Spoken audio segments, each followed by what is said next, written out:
मैं बेटी हूँ बोझ नहीं। ये कहानी एक लक्ष्मी नाम की लड़की की है। यह सब मैं इसलिए कर रही हूँ क्योंकि ऐसा मैं फील करती हूँ। यह लड़की थी जब उसका जन्म होने वाला था तब उसके दादा और दादी घर के रिश्तेदार जश्न की तैयारी कर रहे थे क्योंकि उन्हें लगता था कि लड़का होगा, पर ऐसा नहीं हुआ था, लड़की हुई। जब लोगों ने उसे देखा और जिस नाम से उसे पुकारा वो था कुलक्ष्मी।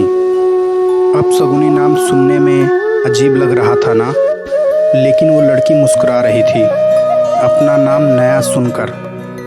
सोच रही थी किसी जन्नत में आ गई हूँ मैं, लेकिन लोग मुझे छू भी नहीं रहे हैं। ऐसा लगता है मानो मुझे कोई बीमारी है।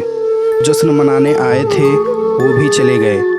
मुझे लोग मारना चाह रहे थे। सोच रहे थे लड़की हूँ, बदनामी की सिवा दे भी क्या सकती हूँ। केवल एक सब मेरा पूरा साथ दे रहा था, वो थी मेरी माँ, जिसने मुझे दुनिया की नज़रों से बहुत दूर भेज दिया।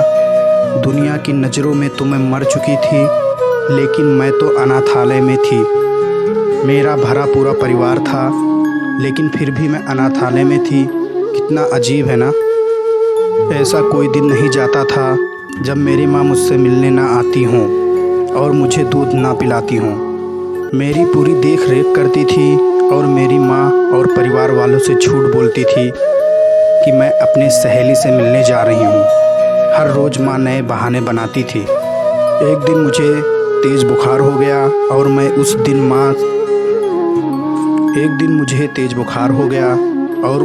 माँ पूरे दिन मेरे साथ रही और मुझे सुलाकर ही वापस घर गई। पापा ने पूछा कि इतनी देर कैसे हो गई, तो वो बोली कि मेरी सहेली की तबीयत ख़राब थी और मैं उसकी मदद कर रही थी। पापा ने गुस्से में उस दिन मम्मी की पिटाई भी की। माँ दर्द सह रही थी, लेकिन फिर भी मुझे छिपा रही थी। उसे लगता था कि मैं तो बच्ची हूँ, मैं क्या समझूंगी, लेकिन ऐसा नहीं था। मैं सब समझती थी। मैंने भी सोच लिया था कि सब जान कर रहूँगी।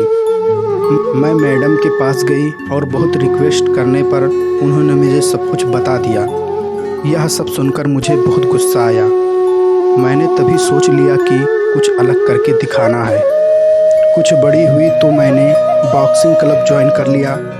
जब मैं 18 साल की हुई तो मुझे स्टेट चैम्पियन का खिताब मिला। 2 महीने बाद मेरा एक पाकिस्तान की लड़की नेशनल मैच था। जब मीडिया मेरा इंटरव्यू लेने आई तो मेरी माँ का फ़ोन आया और वो बेचारी बोली कि बेटी, अपने कृपया परिवार की बुराई मत करना।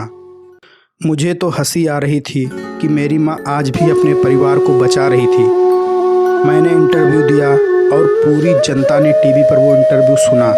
शाम को माँ ने बताया कि टीवी देखते हुए पापा बोल रहे थे कि वाह क्या लड़की है, कितना नाम रोशन कर रही है अपने माता पिता और परिवार का। वो लोग मुझे छोड़कर चले गए थे यह कहकर कि मैं कुलक्ष्मी हूँ। आज वो लोग मेरे से मिलना चाहते थे और मेरे साथ फ़ोटो खिंचवाना चाहते थे, लेकिन आज भी वो मेरी पहचान से अनजान थे कि मैं कौन हूँ। ठीक 2 महीने बाद नेशनल चैम्पियनशिप का मैच हुआ और वो सभी मुझे देखने आए थे। बहुत सारे लोग मैच देखने आए थे और सभी बोल रहे थे यू कैन डू इट। लेकिन मेरी नज़रें उस भीड़ में अपने परिवार को तलाश रही थी। दूर भीड़ में मुझे मेरा परिवार नज़र आया। उनको देखते ही मेरे अंदर गुस्सा भर गया और सारा गुस्सा मैंने अपने प्रतिद्वंदी पर निकाल दिया और वो नेशनल खिताब अपने नाम कर लिया। फिर क्या, सभी मुझ में इंटरेस्टेड हो गए। लोग मुझसे मेरे परिवार के बारे में पूछने लगे।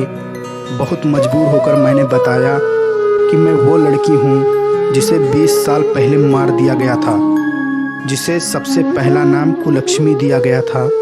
मेरे पूरे परिवार की आंखें नम हो चुकी थी। भी दूर भीड़ में से भागकर कोई मेरे पास आया और मुझे बेटी कहकर पुकारा। ये सब मानो मेरे लिए कोई सपने जैसा था। जो बचपन का प्यार मैंने खो दिया था वो अचानक ही मुझे मिल गया और उसने मुझे गले लगाकर सभी से कहा यह मेरी बेटी है जिसने मुझे पिता बनने का हक दिलाया। सभी लोग मेरे से माफ़ी मांग रहे थे। एक बेटी का कहना, मुझे पापा से ज़्यादा शाम अच्छी लगती है क्योंकि पापा खिलौने लाते हैं, लेकिन शाम तो पापा को लाती है। जब मैंने जन्म लिया तब मैं केवल एक लड़की थी, लेकिन आज मैं एक बेटी हूँ।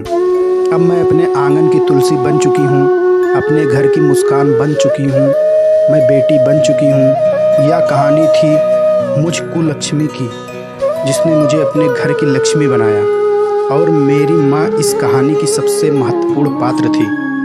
होती नहीं बेटियाँ हर किसी की चाह में, जहाँ न सोचा हो पहुँच जाती हैं उस राह में। जिसने उन्हें पैदा होते ही मार दिया हो, समझो उसने अपनी बदल रही किस्मत को ठुकरा दिया। दोस्तों, बिल्कुल सही बात कही है रचना जी ने कि बेटी हूँ बोझ नहीं। आज के समाज में सभी लोगों को इस हकीकत को अपनाना होगा, तभी महिला सशक्तिकरण का सपना पूरा होगा। आपको ये कहानी कैसी लगी और आप सब इसके बारे में क्या कहना चाहते हैं, ये सब बताने के लिए आप नीचे लगे कमेंट बॉक्स में जाइए और अपना कमेंट लिखकर हमें भेज दीजिए।